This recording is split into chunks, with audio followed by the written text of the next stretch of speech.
Bonjour les amis. Vous connaissez tous bien le mouvement des pré-retraités, qui a gagné de nombreux partisans et opposants ces dernières années.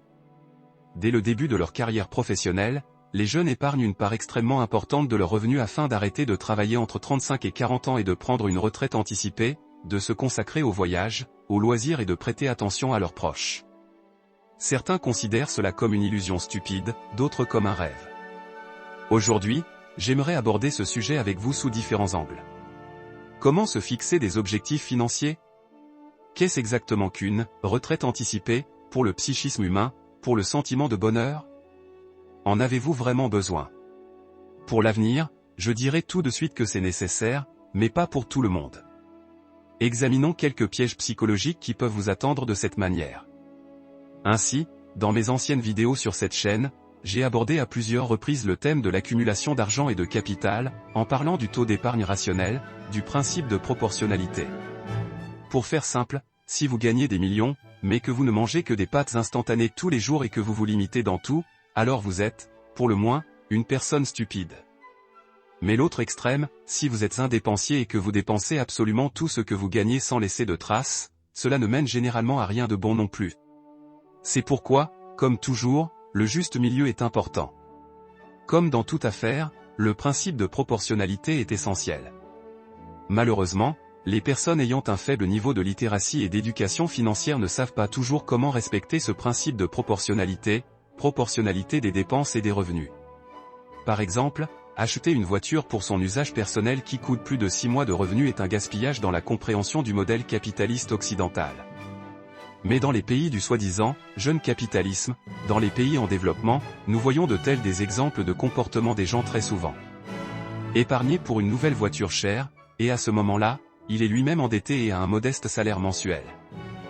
Selon le principe de proportionnalité et de proportionnalité, une personne ne devrait pas dépenser plus de 6 mois de revenus en transport, en déplacement. Même un salaire annuel, le salaire est déjà trop élevé pour être dépensé uniquement en transport.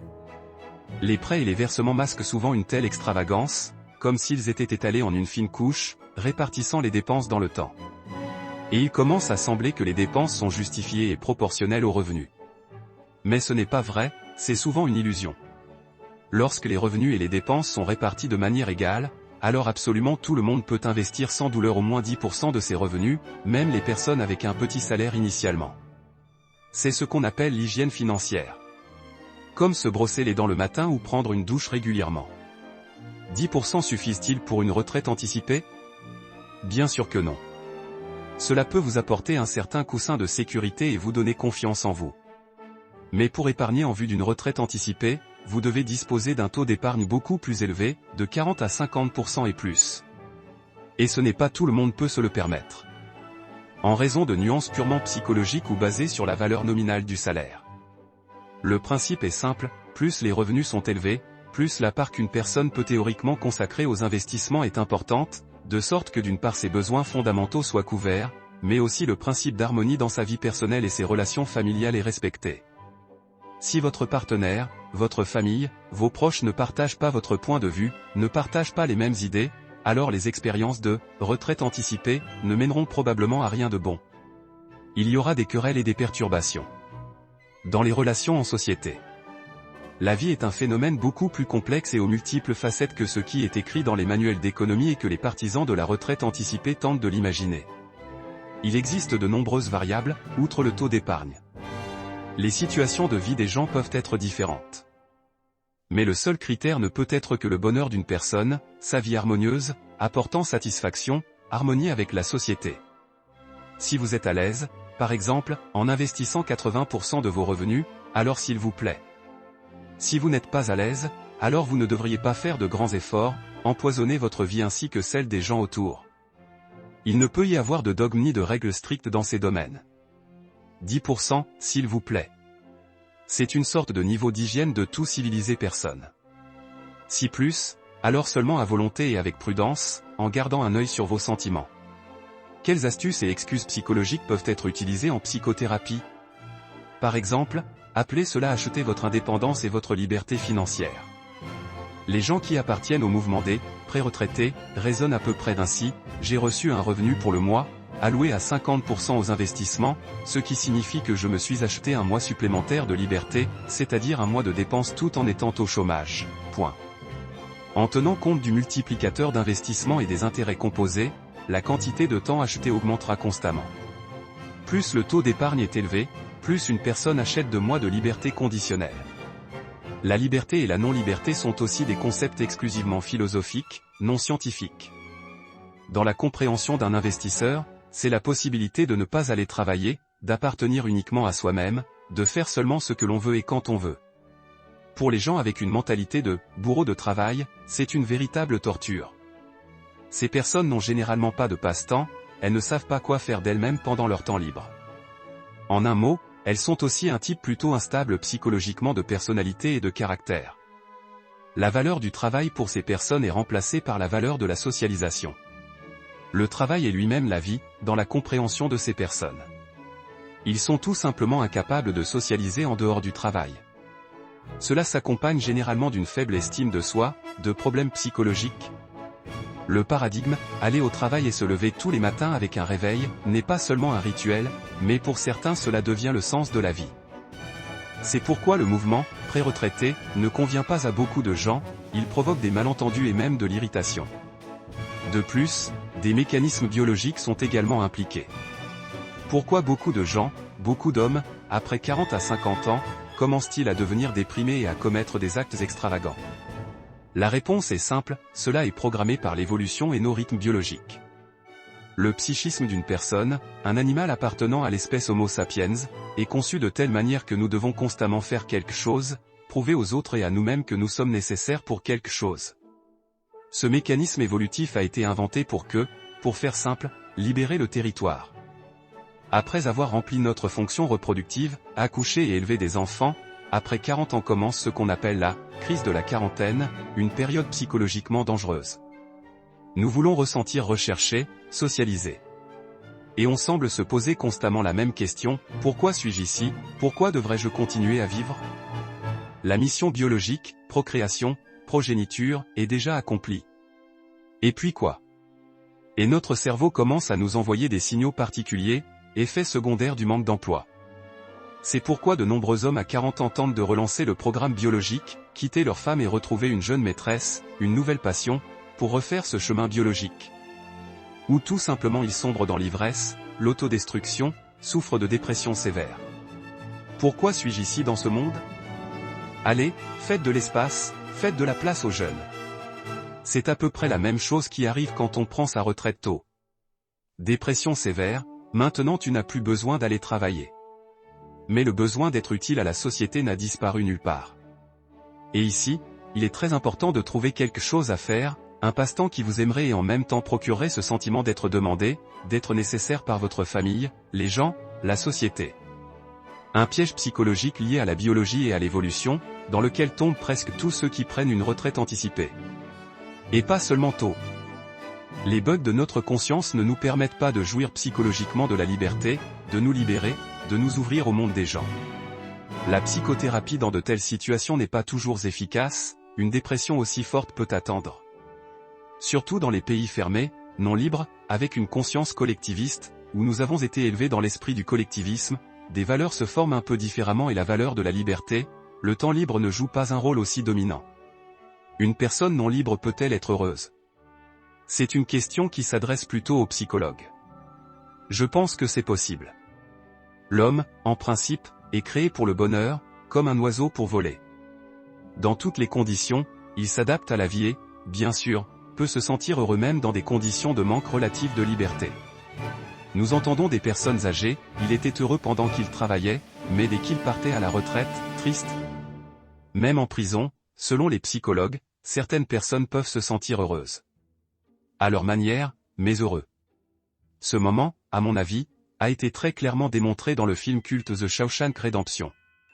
Rappelez-vous, Brooks, à sa sortie de prison, était incapable de s'adapter à la vie ordinaire, en dehors de la prison, où il était vraiment heureux là où il était demandé et nécessaire. Il s'agit d'un prisonnier âgé qui a hébergé un poussin corbeau. Au final, tout s'est terminé avec Brooks qui s'est pendu, incapable de supporter la dépression, incapable de supporter l'inadaptation provoquée par une vie paisible et libre. Red, le héros incarné par Morgan Freeman, a vécu la même chose plus tard à sa sortie de prison. Pour la même raison, de nombreuses personnes qui ont subi des violences psychologiques, sont devenues victimes d'agressions, de restrictions de liberté et éprouvent même une certaine gratitude envers leurs violeurs. Ce phénomène en psychologie est connu de tous sous le nom de syndrome de Stockholm. Paradoxalement, la victime justifie son violeur.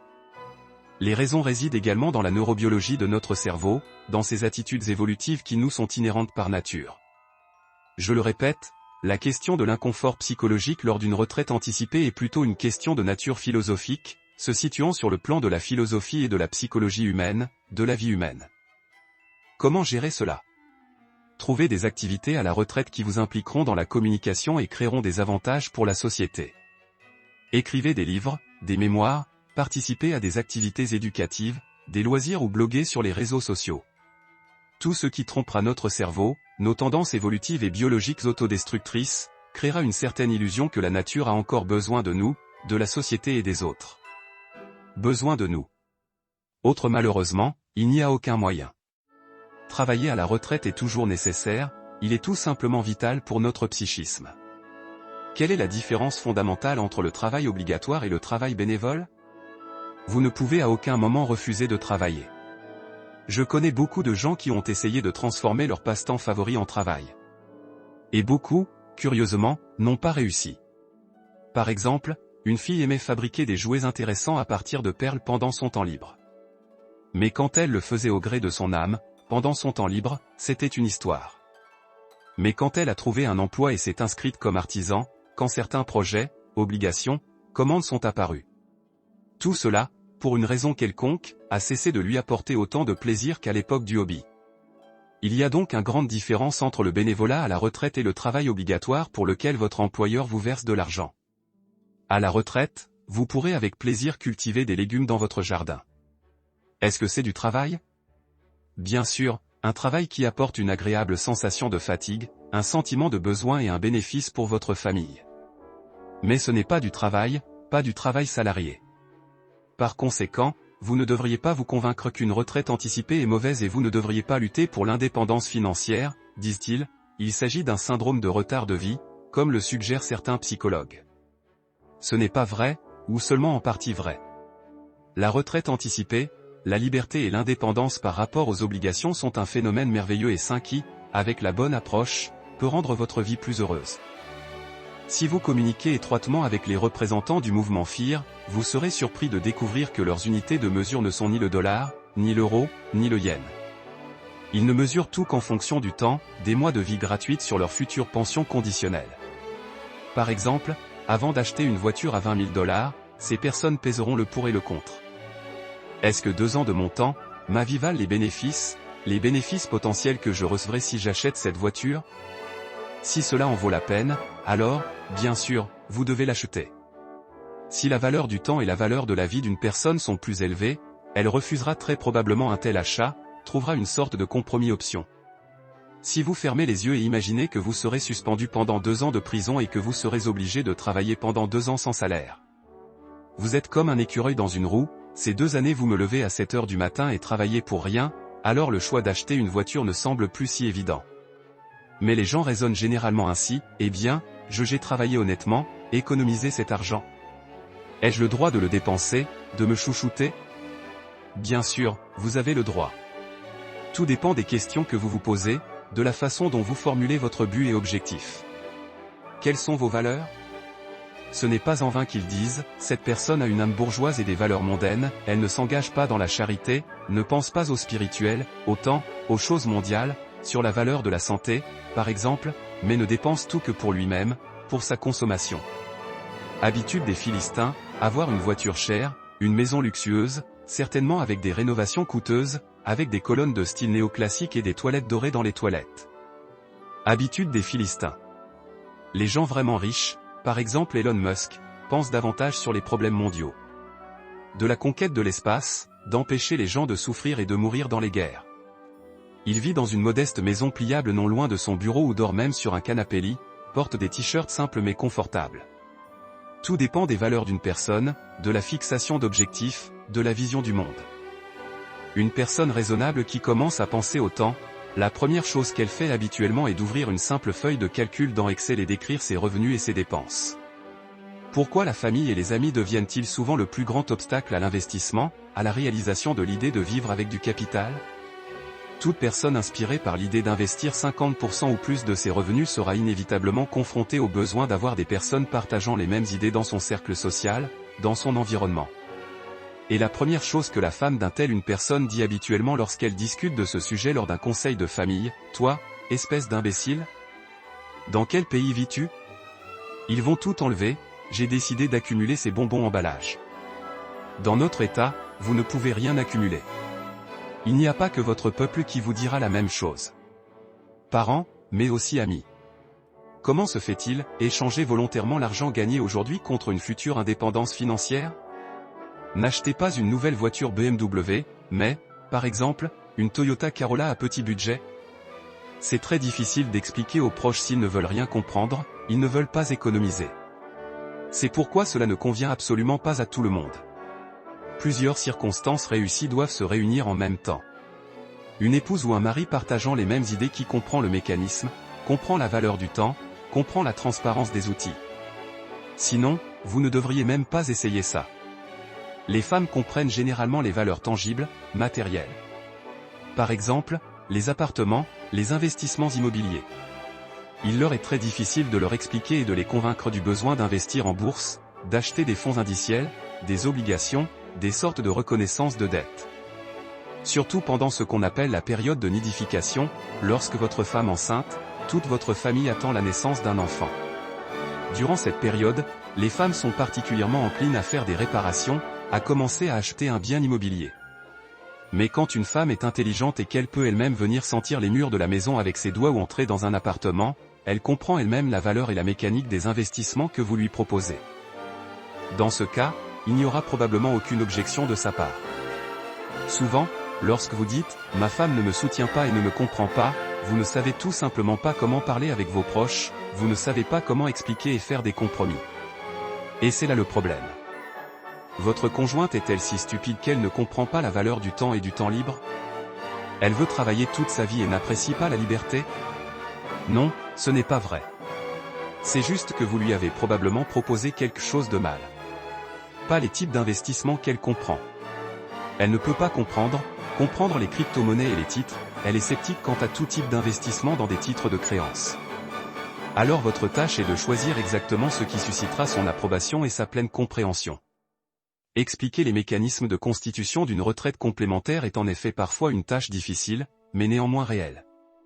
Sans l'approbation sociale, seul, ce sera très difficile pour vous. Quitter votre famille, divorcer ou prendre des décisions hâtives sont de la bêtise, c'est toujours la mesure la plus extrême. Cela ne se fait que dans le cas de visions diamétralement opposées de la vie, dans tous les domaines, de l'éducation des enfants aux principes moraux. S'il n'y a pas d'amour, s'il y en a rien de commun, alors oui, parfois le divorce peut être une solution au problème. Mais le plus souvent, ce n'est pas le cas. Un parfait étranger, malhonnête, c'est quelque chose qui n'a rien à voir avec le comportement financier.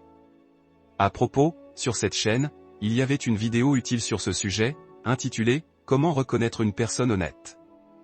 Il donne des critères très précis selon lesquels vous devez rechercher un mari, une femme.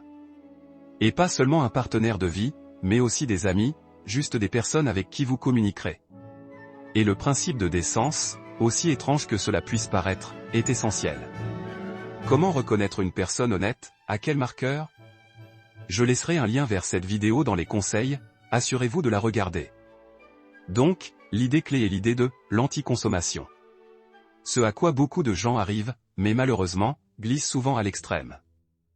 Et ce sujet doit être considéré du point de vue de la clôture des besoins fondamentaux, en comprenant la pyramide de valeurs d'Abraham Maslow et la philosophie du mode de vie dit scandinave. Si vous comprenez ce qu'on appelle « lagom », AC, en suédois, alors ce sera beaucoup plus facile pour vous. Lagom, c'est la modération en tout, vous avez besoin exactement de ce dont vous avez besoin, ni plus ni moins. Il existe de nombreux analogues du concept « lagom » dans d'autres langues européennes. Un style de vie qui implique modération, rationalité, suffisance. La deuxième idée que j'essaie de transmettre dans toutes mes vidéos sur cette chaîne concerne les moyens d'obtenir du capital. Le capital peut honnêtement être gagné exclusivement par votre propre travail en créant de la valeur pour les gens. En bourse où il est presque impossible de gagner du capital en utilisant un autre instrument d'investissement. Tout cela est fait pour épargner, et non pour gagner de l'argent. Pour se transférer le pouvoir d'achat de l'argent à l'avenir. Rien de plus. C'est une erreur lorsque les gens ont des attentes gonflées à l'égard des investissements. Battre l'inflation, même de quelques pourcents, est déjà un très bon résultat. N'oubliez pas que plus le rendement est élevé, plus les risques seront élevés. Il s'agit d'une formule immuable d'accumulation de capital. Le corps du capital lui-même est créé exclusivement par des actions actives, par la mise en œuvre de ses connaissances, compétences et capacités. Si vous excluez le fait de recevoir un héritage de parents riches ou de recevoir un capital du mariage, ce n'est qu'en créant des biens et services, que vous pourrez gagner du capital. Du temps, une consommation rationnelle et des investissements réguliers. Ça y est, rien d'autre n'est nécessaire. Et de la chance, bien sûr. Être au bon moment et au bon endroit.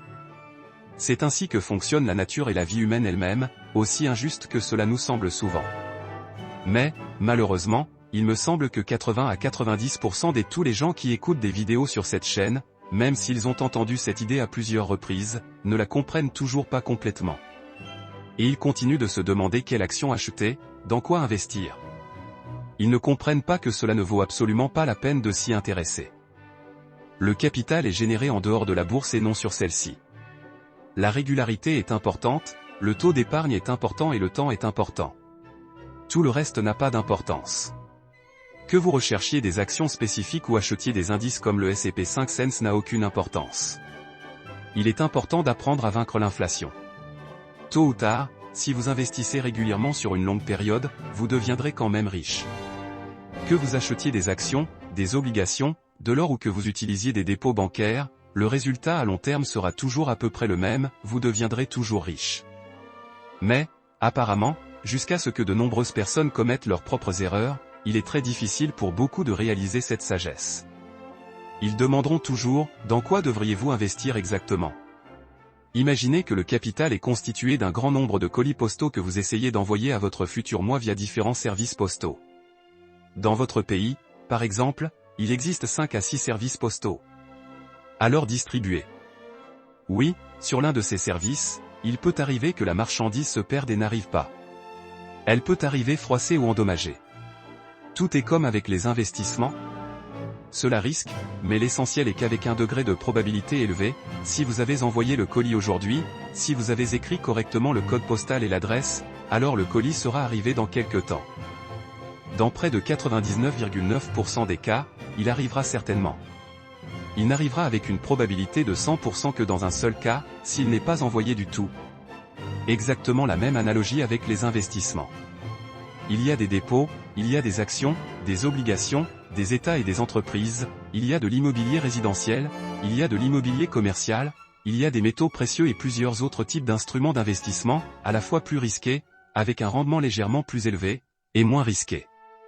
Disposez donc vos parcelles pour votre avenir dans différentes boîtes de ce type.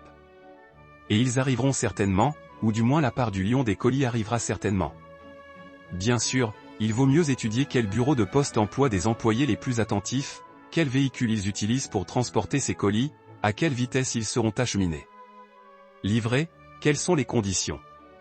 Mais si attarder trop, au détriment de votre métier principal, l'accumulation de capital, c'est une grosse erreur.